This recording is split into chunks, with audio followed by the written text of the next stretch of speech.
Having some fun today, learning a little bit about asphalt again. And, of course, we learned a lot about that this past season going up to Oswego Speedway. The guy you see in front of you is 19-year-old Joey DeStevens. He actually ran a season in 2021, ran quarter midgets with his younger brother. Now he has kind of taken over a different role here on the family race team. He is almost crew chief fabricator, and the two cars that are here in the shop are both ones that he's helped put together. First of all, thanks for reaching out. How you doing, man?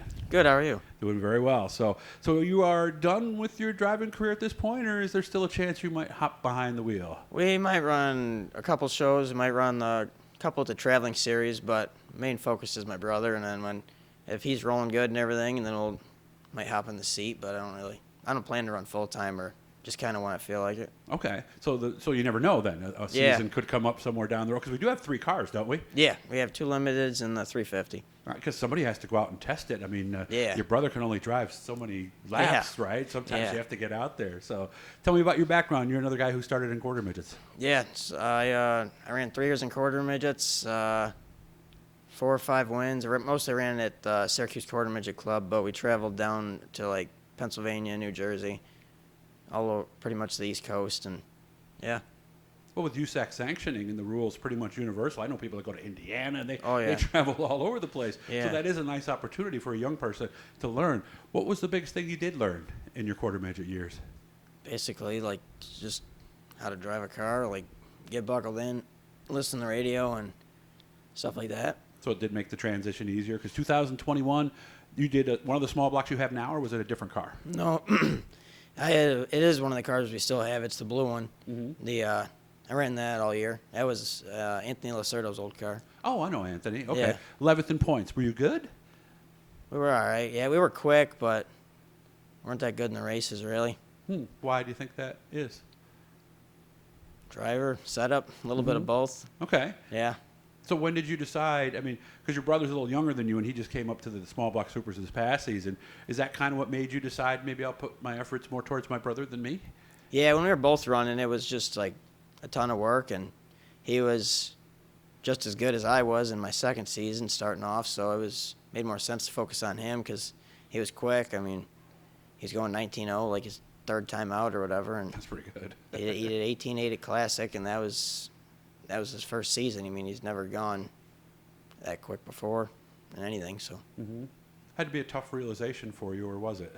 Not really, because I've always, like, even the quarter midgets, like when I was done driving them, I still built his, so I was already doing it anyways. So I was still doing that and taking care of my own, so it made sense to just do his.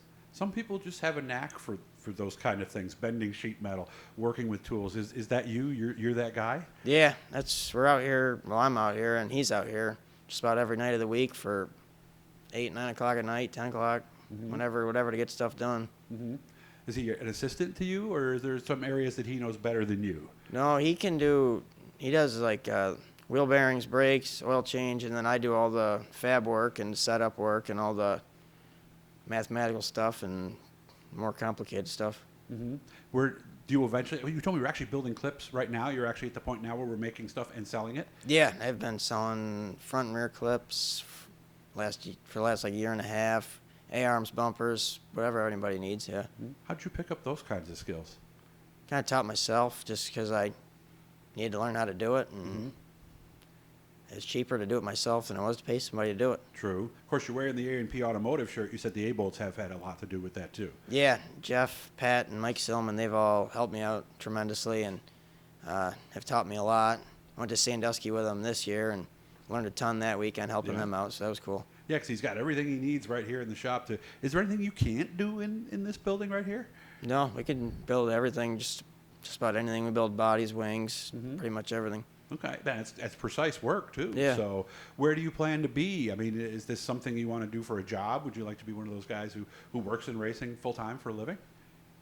Yeah, it'd be cool. I think it'd be cool. It'd be cool to do something in racing, yeah. I like building the stuff. It's cool to do on the side, and I just do it as a hobby pretty much. It's just what I do. A lot of people with your skill set are thinking NASCAR and going down to North Carolina. Are you one of those guys? Maybe eventually, but right now I'm happy with what I'm doing. Okay. I like where I'm at, and yeah. So what's going to determine if you get back into a car this year or not on a Fast Friday? What's going to be the factors there? Fast Friday, we're definitely going to bring both limiteds opening day because we want to just make sure both go quick. And then as long as they do, the blue one will be his traveling series car, and he'll run this car as a Swiggle car. But if his season's going good and he's quick and he's not wrecking or nothing like that, then I'll probably hop back in. Okay, cool. Yeah. What about the 350? You going to try that?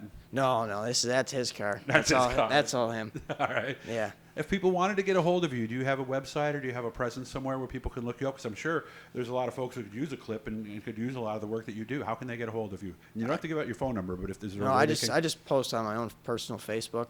Okay. That's pretty much it, yeah. All right, so go to Joey DeStevens, big D, little E, Stevens with an S, and make sure to check that out. So, hey, I appreciate you having me out. Yeah, and thank you. I really appreciate that. I don't know where the heck I am. I came here in the dark, so yeah. I thought I was in the Adirondacks coming down this road to the shop. I was like, this has got to be wrong. I got to be off on the GPS. Guys, hit the likes, hit the subscribes, hit that blue E down there. That'll, every time we're doing something cool, especially if you're turning the notifications on. Joey, thanks again for having me out. Good luck this year. Thank you.